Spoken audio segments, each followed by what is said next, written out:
Hello and welcome to another episode of the B2B Leadership Podcast. My name is Nils Vinya, and today my guest is Jake Jorgovan. Jake, welcome to the show. Thanks for having me on here, Nils. I'm super excited to have you on, Jake. We've been friends for, since 2014 or 2015, long time. You're a serial entrepreneur, have founded many businesses, the latest of which in the last several years is Content Allies. And would you just give us a brief overview of what Content Allies is and who you serve? Yeah, so we are a B2B podcast production agency, and we work with, we've grown a lot. And so now we're working with clients. We produce podcasts for Meta, for Alibaba, for Siemens Energy, for Gusto, General Dynamics. We've got a ton of really large enterprise clients, and we've grown really quickly, but we also serve a lot of mid-market startups and kind of other smaller B2B businesses as well. So. Wow, that's awesome. And I should note that Content Allies is the production agency for the B2B Leadership Podcast. Indeed. And you guys have done a fantastic job and make my job as the host really easy. I record and you take care of so many other pieces of the puzzle. And I'm no surprise that you're doing as well as you are, helping these big brands and B2B businesses build incredible thought leadership, build relationships across their industry, and just ultimately drive their revenue and their marketing channels. So this phenomenal results. So thanks.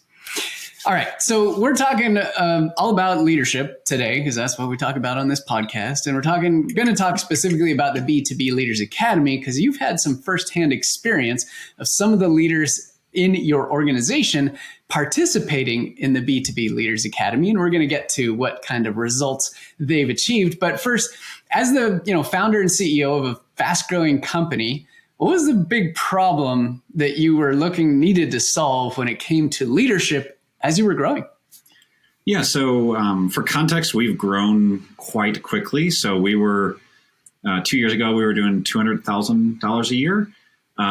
This year, we'll finish out around 2 million. Next year, we'll probably be 3 to 4 million.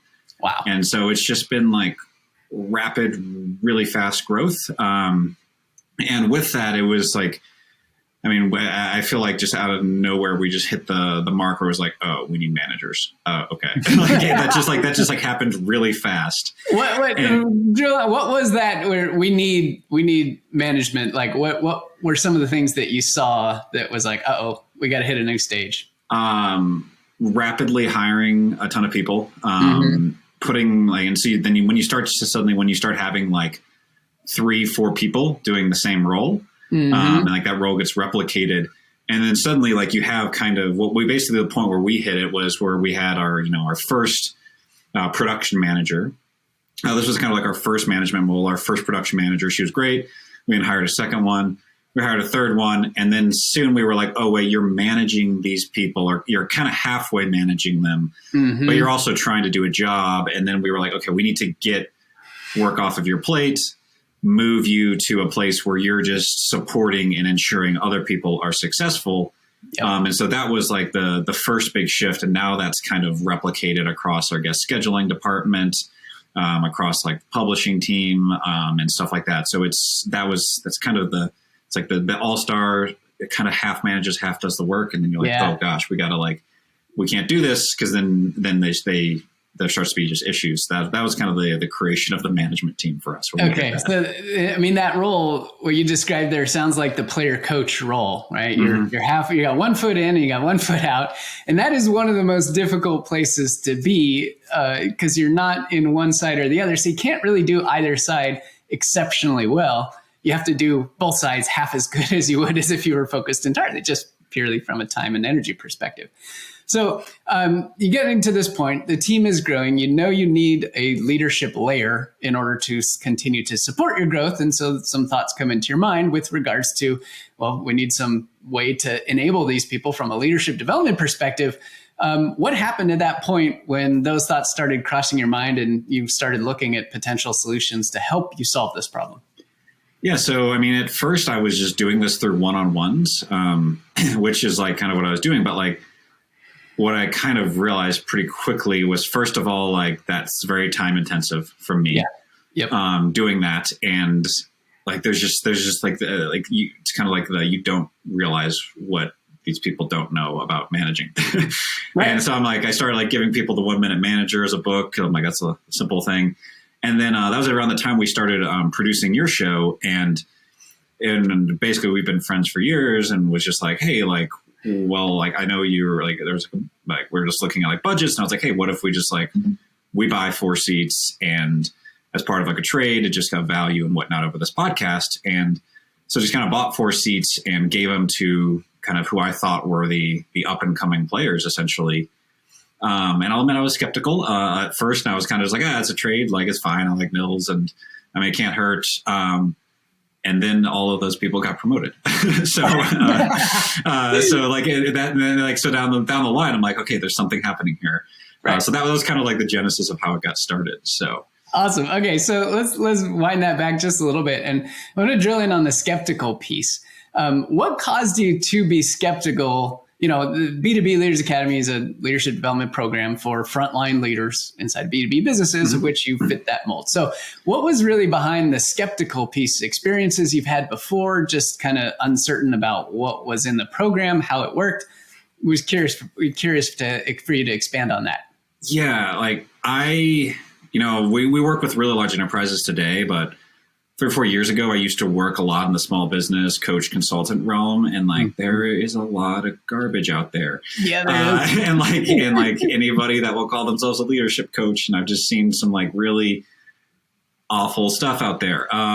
So that was kind of like, I just had this kind of almost like bias toward like this leadership development stuff, but it was, which I think was kind of like had some level of skepticism, but like, I think that started to be alleviated when like we did the trade, and I started working with people and realizing like, wow, like that you can be really great at your role. You can know what you're doing well, but that doesn't mean you know how to manage people. It doesn't mean you know how to hold a one-on-one, or it doesn't mean you know how to like build a system to like check people's work, or how to adequately communicate to them for improvement and not upset them. Like there's all these like other soft skills surrounding it with these positions that I realized people like were just coming to me for bare basics. And I'm like, I learned this stuff like 10 years ago as like a CEO, but like, and I'm now trying to impart this on you, and it's just a lot from me. So that was kind of like the journey there. I think, well, 2 things there. One, there is an awful lot of stuff out there in the market when it comes to leadership coaching, right? Lots of people will claim they are a leadership coach or call themselves. There's no real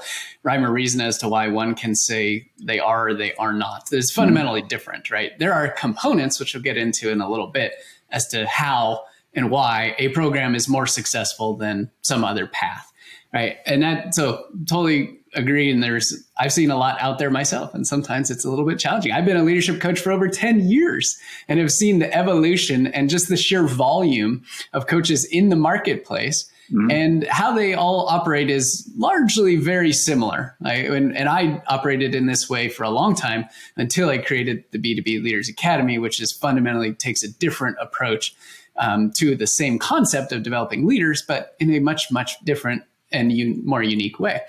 So the skeptical piece was there, right? And you were like, well, okay, I've seen a lot of fluff in the leadership coaching market. I'm willing to give this a try. But the other thing you noted there was the element of, I don't really have time for this. And could you share a little bit more about not having time and how important it was for you to get this done, but you didn't have the time to build and run a program or do one-on-ones or help everybody through the growth and development that you ultimately, I'm sure, would want to? Yeah.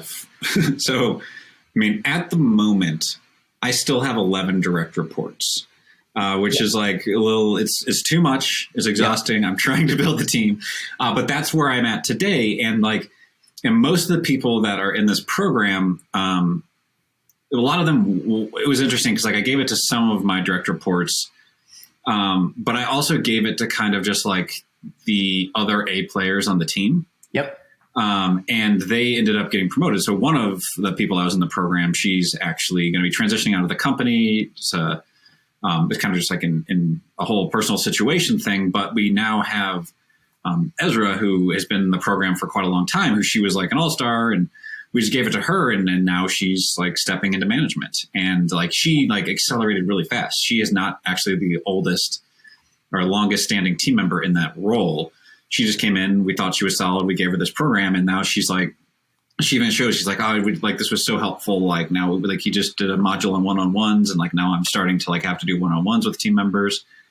And we gave it to like Mutale and the guest scheduling team, and he's like, he literally may take over that whole department. Like he's just like, it's been a consistent thing. And then like our producers, like we gave it to some of our producers, and it just levels up. And like the number of times that I'll like hop on a one-on-one with them, and they're like, oh, I was on Nils's thing today, and like this what we covered, and it was just like really relevant, like time management and stuff. It's like things like that. It's like literally, it's like, how do you properly manage your, like the number of times I have to go through that in my one-on-ones on like, don't sit in front of your email all day. Like, it's like things like that, that like, but as soon as you teach someone that, they're like, oh my gosh, this is amazing. Right. But like like as a CEO, like you just don't like, until someone like you're working closely with someone, like you don't think to even teach them these things. Yeah.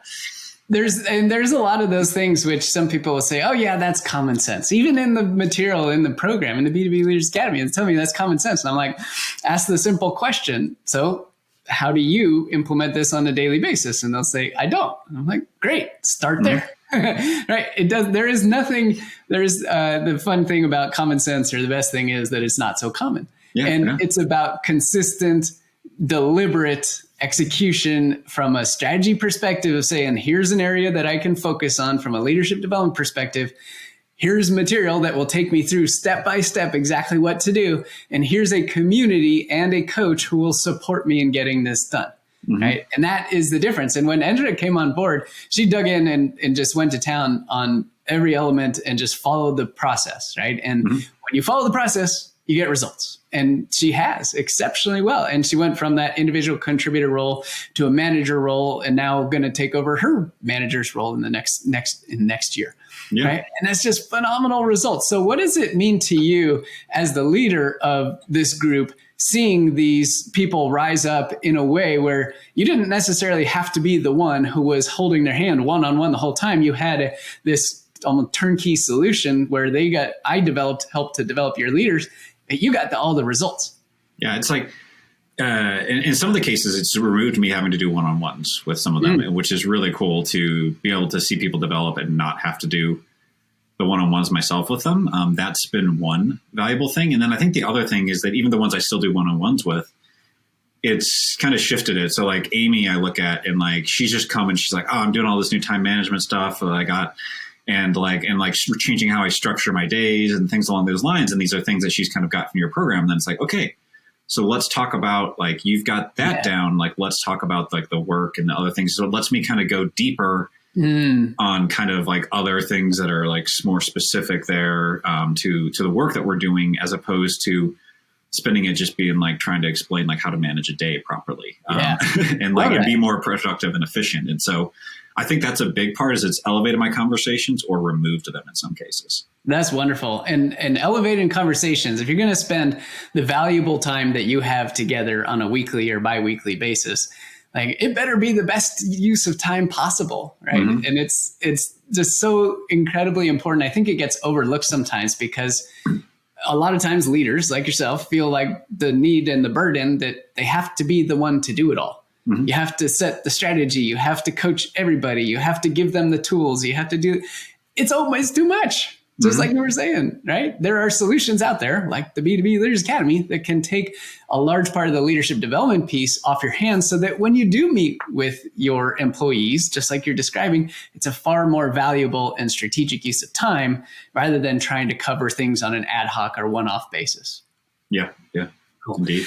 So in looking back at the, where you were skeptical before, and then you put a group of people, some who were in a leadership position already, some who are potentially going to be in a leadership position, into the B2B Leaders Academy. You've seen the results.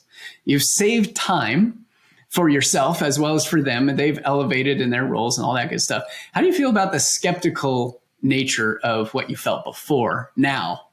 Yeah, it's one of the things where I look at it now, and it's just like, we're like beyond the initial trade we did, we're adding more seats, and we're probably continuing to add more seats. Just cause like, it's just something where I'm just like seeing it and I'm just like, wow. Like, there's there's some bias of level of like, hey, we are putting some of our better people into here. So they're probably ones that would be promoted, but at the same time, all those other points I mentioned and just like how much it's helping them and supporting them too is a really long way. And it's just like, and the question is just like, how would we be running without this? It's kind of a thing. It was like, we've had, it's been very hard growth. There's been some dark ages that we've called where things just like definitely broke as we've grown really quickly. And we're at a spot right now where we're not in those. And I'm just like, gosh, like where would like, and like, even when I look at like Ezra, like, so like Army, like, or who was the previous head of production, it was a decently short notice. We had about a month notice on her transitioning out. And I was just like, oh gosh, this is gonna. And she's like, okay, so wait, you got that notice from Army. I'm gonna, and thankfully there was a month there. That's great. Yeah. But tell me the drill into the feeling, because we've all as leaders been there when you get that notice from a key player on the team that they're gonna pursue some other thing or gonna leave the organization. Tell me what that feeling was like when you got that, because I'm sure there was a tidal wave of things behind it that you knew had to get done. Definitely a lot of fear. So basically, like our historically, the dark ages were tied to times that Army, our head of production, had taken off. And what was always worse was it never was like when she took off. There would be like a lagging effect of like 2 to 3 weeks. And when all the stuff like is in production and they're like, oh God, but this episode hasn't been produced for a month. Like what the heck? Like, and so like, there's always this like lagging fear. And so we had about a month, and for Army was one that was in the program. Ezra was one in the program. I was like, Ezra will be great. Step into this. So Ezra steps in, they have like 30 days to just like get her up to speed. And then like she takes over, and we're now like 2 months past that date that like Ezra took over. And I'm like, I was just like braced for like the lagging effect. And I was like, it hasn't come. Like this is good. Like things aren't, like we've got all the dashboards and like they like Ezra actually like even improved on the dashboards more. And it's just like, we have all like the metrics for every client that's like green. Oh, this one's like yellow. Okay, cool. We know that. So we can look at it. Like, it's just, it's super cool. Like it was scary, and then like it worked out. So that was like another point of why I'm doing this now, is because I'm just like seeing the power. CEO, exactly. That's awesome. And as the CEO, seeing that no lagging effect of somebody departing, having systems in place to run that are even being improved upon, how does it make you feel now in relation to like what these leaders have been able to accomplish? It's great. Like today, like 6 months ago, I was stressed that basically like my team was just dropping the ball. And we didn't have managers, we didn't have people overseeing it, and just like things were being dropped. And it was just like, basically like for like 6 months ago with the dark ages, was just like clients like emailing me and being like, hey, what's going on with this? And like all pissed off. And I'm like, oh, and now it's like, now we have all this like management systems in place. We have the managers there, like the structures are built around it. And it's like the team's like, hey, yellow light here or red flag, we're seeing something, and they're ahead of it. And it's like, okay, so like a thing still occurs, but we're ahead of it before the client, and then we can remedy that.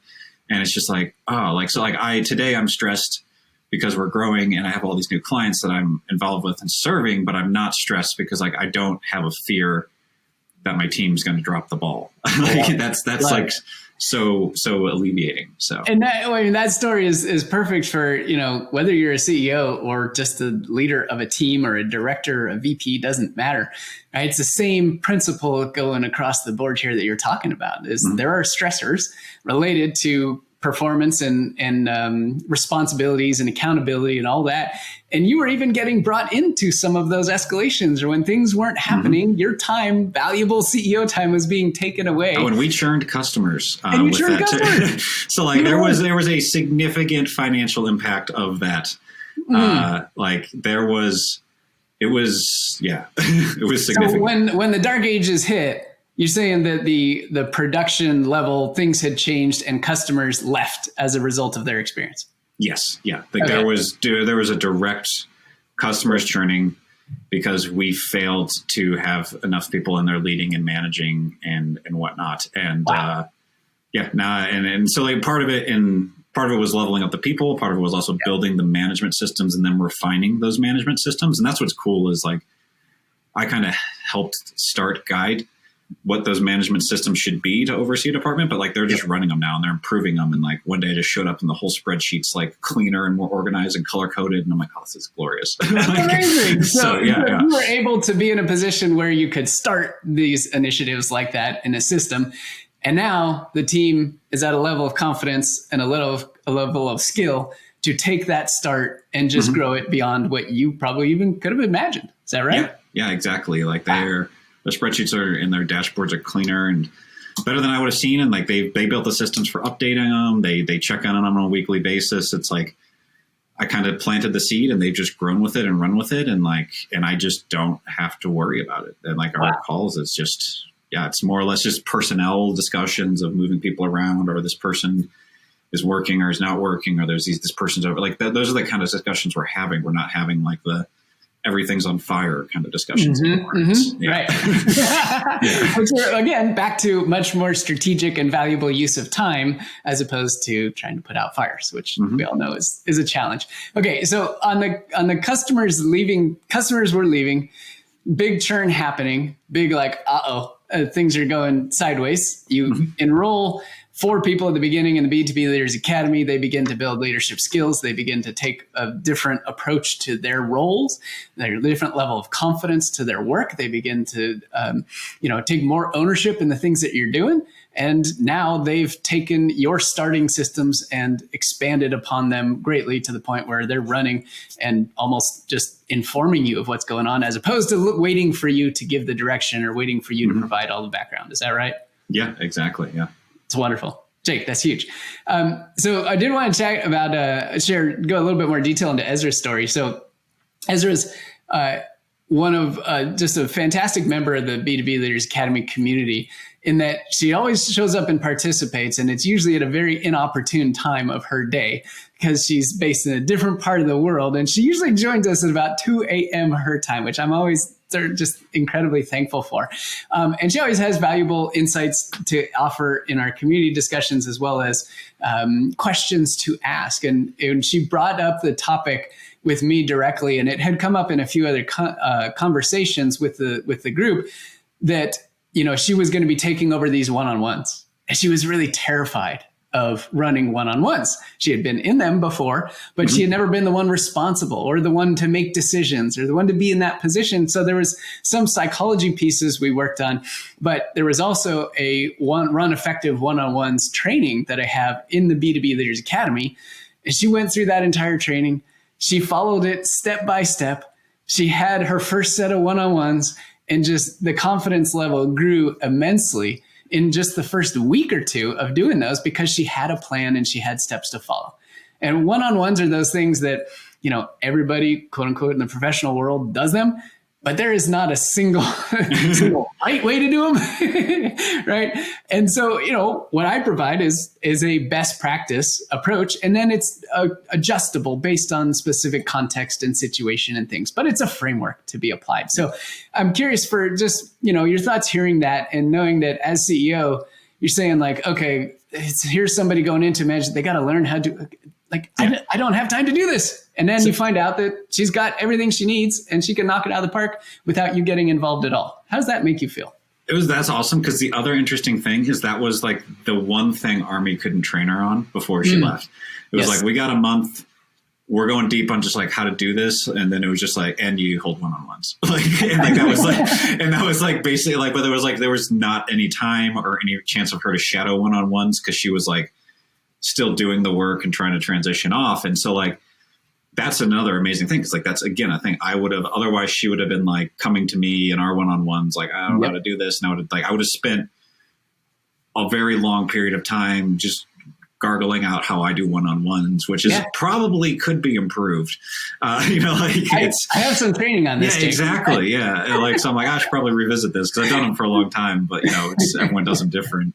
But that, again, that's like another example. It's like, that is something that would have taken time from me. But now when I hop on with Ezra, we can just like chat on other aspects of it. Yeah. We can chat on the team and like staffing or things like that, or her concerns. And I don't have to just, that would have been at least like 2 to 4 one-on-ones that I would have had coaching her through that. But now she just has you as a resource and the training and then the group to go to.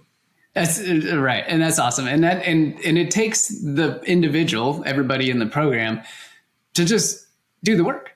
But the work is already laid out for you. There's no figuring out like, how do I do this? It's been laid out. And then there's questions of how do I adjust this or tweak this to apply to my specific situation? And that's what our community is for. That's how we come together to support each other. So there's really three key elements of the B2B Leaders Academy, which differentiate this program from every other coaching program out there, like we started talking about at the beginning of this podcast, which there's a lot of stuff, right? And I admittedly was just one of those leadership coaches working on my own for the better part of 10 years, selling into senior leaders and executives in B2B companies. They were the ones who could pay the high ticket price that I charged for one-on-one coaching.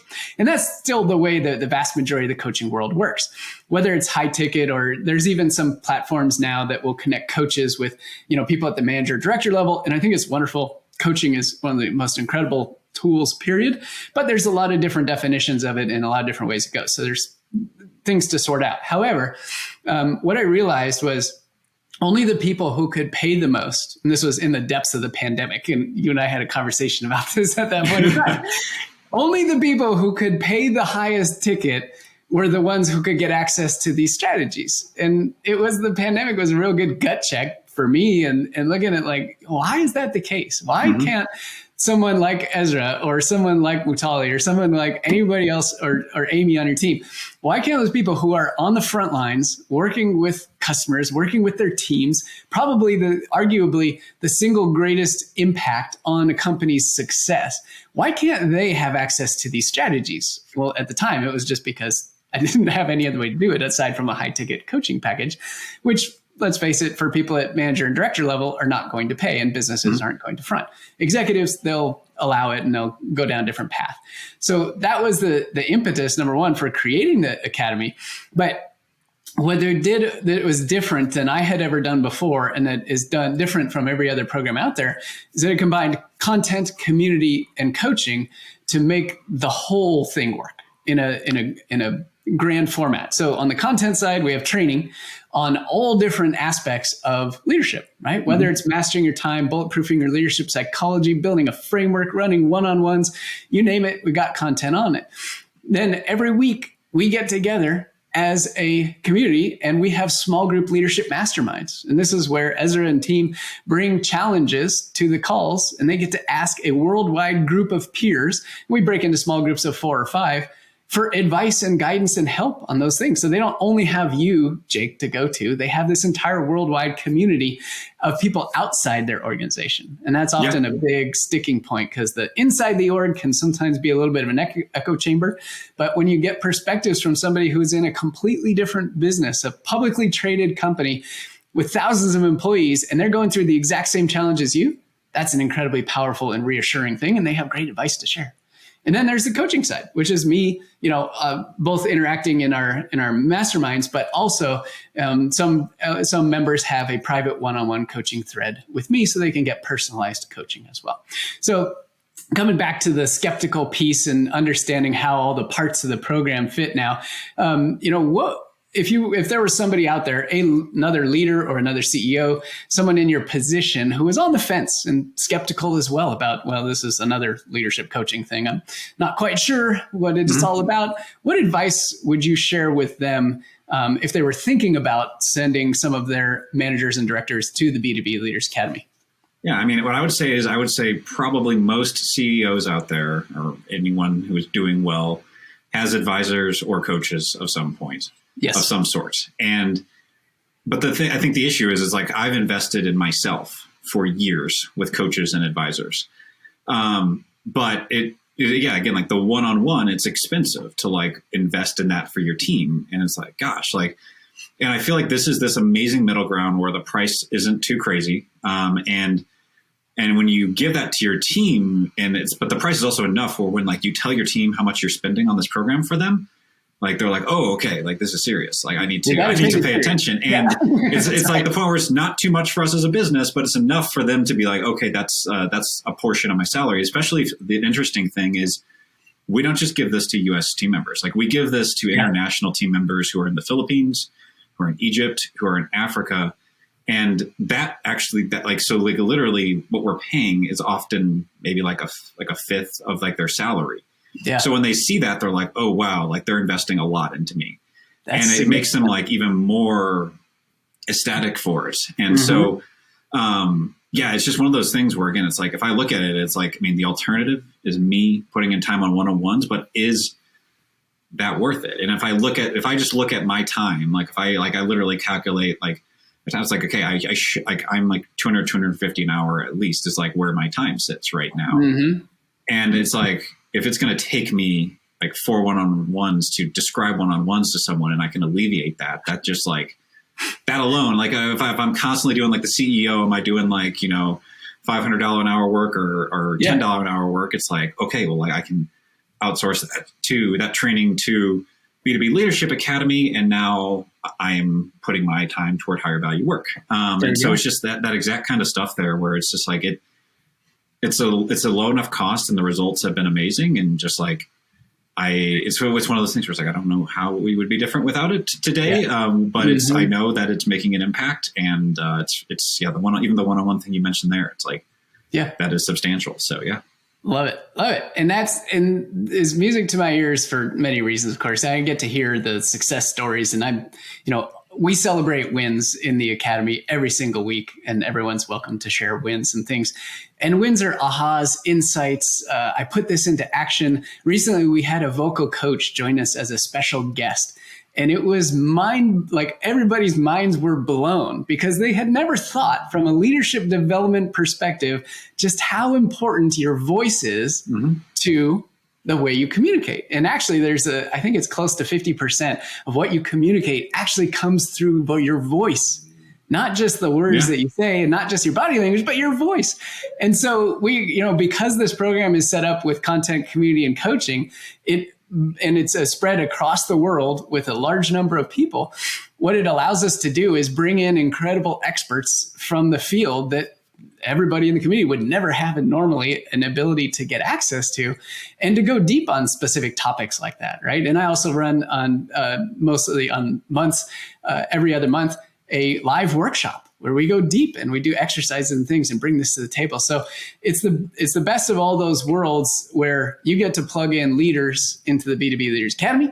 I get to work with them to help them develop leadership skills, and the business wins. Yeah. That's simple as that. And I love just like the way you're kind of building out all the new modules and everything like that, like the one-on-one module, seeing that addition there. And like, I've got ideas for more modules we'll chat on after this. Like that I think the team can be like, but it's just like, it's just cool seeing that, like the vocal coaching thing. Cause it's like, it's so true. It's like someone shows up and like, I swear, like the difference between people who are promoted or not promoted are often the people who show up and speak confidently. Yes. And it's true. It's like, you can see it with an applicant. You're like, this is going to be someone who's going to stay low level because they don't speak confidently, or someone who speaks confidently is like often the one who you're just like, yeah, there we go. That person's going to be an all-star. So, yeah. And here's the fascinating thing. I do firmly believe that every single person has the ability and the potential to be that all-star and to be that rock star at the IC level or the manager level, director level, VP, CEO level. But it requires access to tools, access to training, access to community, access to coaching. And if they're willing to do the work, I've got everything they need, doing everything else for them to make them successful. So that's part of the fun of bringing this to the world, and why during the pandemic, it just hit me like a ton of bricks that no longer am I just going to work with the executives in a company. I want to have a far greater impact because I know that these tools have outsized impact, just like we've been talking about today. And that's just, it's just awesome to see, get to hear it straight from you as the recipient of the incredible work that your team has been doing and all the progress that they've been making. It's just, further reinforces everything I'm doing. I got tons more content to create and tons more incredible experiences to provide. Because again, we can do this when we come together as a worldwide inclusive community and support each other. Yeah, love it. Awesome. Cool. All right, Jake. Well, thank you so much for sharing your perspective with us, your experience, going from skeptical about this program, having a little bit of faith in me. Thank you. I always appreciate that. And now being a champion and adding additional seats beyond what you initially signed up for, getting the results, and your team's been fantastic. It's been a blast. And it's had real business impact on you, your time, your customers, and setting you guys up for scale. If someone is skeptical, I would say just like get a few seats, give them to some people, and just see where you go in 6 months. There you just go. start there, and you're probably going to be happy. Yep. And if you give them to like people that, the right people that are going to utilize them, you need to make sure that they understand like that you're paying for this and that they're utilizing. That's the other thing I realized initially. I just like tossed them at people. Yeah. And that didn't work out well. But whenever I actually got people to buy in, was like, hey, we have this program, we're investing in it. Would you like to be a part of this? They bought in. Yeah. Then it was like, that was like the big changer verse when I just, hey, I got this thing and signed it. That's kind of like how I first delegated out the seats, and that did not work too well. And so, getting the buy-in from people, but like, just buy a few, try it out. And like, I think you'll be ecstatic after like 3 to 6 months, and you'll add more seats. So 100%. 100%. Leadership is a long-term game, right? And the name of the game is stay in the game until you win the game. And and that's the approach we take. Everybody focus on just one area at a time.